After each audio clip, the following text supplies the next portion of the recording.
Hey Mallards, it's Wednesday and Loki is over, so I had nothing to do with my day. I did do some final recording for a couple of the tracks for the Halloween show, which was really fun. And I have a last bit of recording tomorrow before I do some rough edits over the next few days.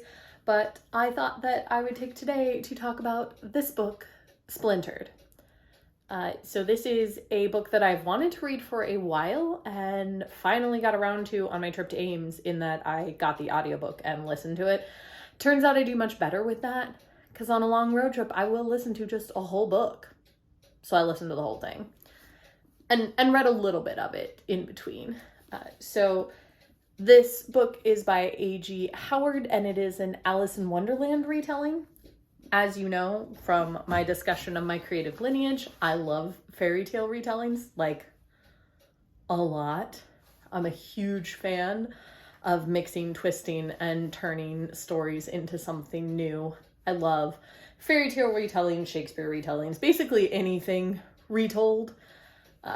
Obviously in the public domain because, there's that whole copyright issue, but I'm actually a fan of a lot of fan fiction and other things that are retold. I don't necessarily need it to be in the public domain, but the people who make money do. So mostly stuff in the public domain. And this novel in particular tells the story of Alyssa Gardner, who is a descendant of Alice Liddell, and she can hear plants and insects talking to her. And that's a sign for her that she's going crazy. At least that's what she thinks. Spoilers for this book. Over the course of the book, she finds out that she is actually a creature from Wonderland. And she's not actually the descendant of Alice Liddell. That the Red Queen came back in Alice's place, and she's actually a descendant of the Red Queen from Wonderland.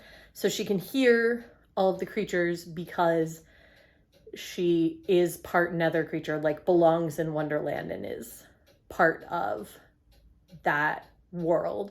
And it's a darker version of Wonderland, which I always enjoy. So the creatures are kind of grotesque and a little bit creepy, and everything's sort of twisted from what you thought it was.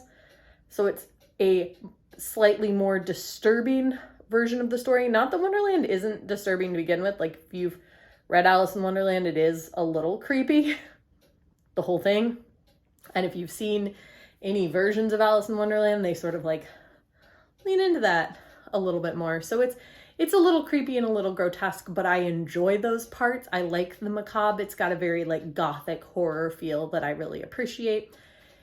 It does have a unfortunate love triangle that I'm never a fan of, except that I am a fan of both of the boys she's in love with because, they're both like tortured and dark and therefore my type. What was that? Your problematic man problem started with insert thing here. I have that. My problematic taste in men. Absolutely caused by fiction like this. So her two loves are Jeb, who is her neighbor, her childhood crush in the real world. He's a mortal and is got some anger issues and insecurity, but he's an artist and he's really cool and he's kind of punk and she's kind of punk. That's where the whole gothic horror part comes in. And then there, of course, is Morpheus, who is the caterpillar from Wonderland, but now turned into a moth. Because, caterpillars get into a cocoon and then turn into a moth. So, he was a caterpillar when Alice was there, and now he's a moth. And he's dark and mysterious, and he turned himself into a child to spend time with Alyssa when she was a child, so they have this shared childhood.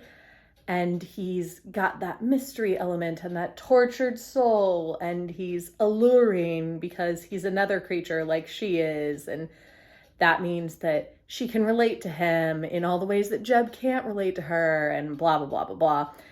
Anyway, it's a quadrilogy.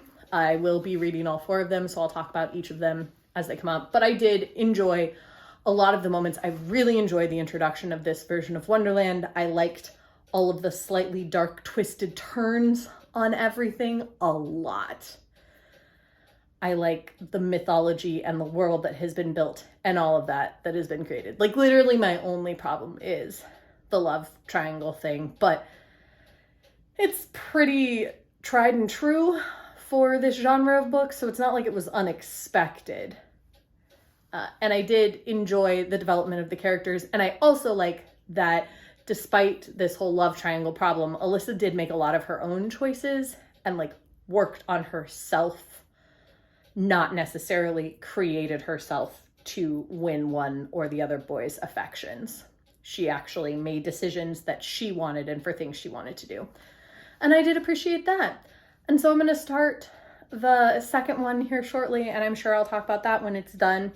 But at the end of this book, she gives up the netherworld and returns to the mortal realm to be with Jeb instead of Morpheus. I mean, that's mostly because he's terribly manipulative, has basically been the spider pulling all the threads in Wonderland, and tricked her into thinking she was breaking a curse when really he had sworn to make her queen, and not make her queen, had sworn to put the crown on her head so that the spirit of the Red Queen, who was dead, could take over her body and then rule Wonderland forever.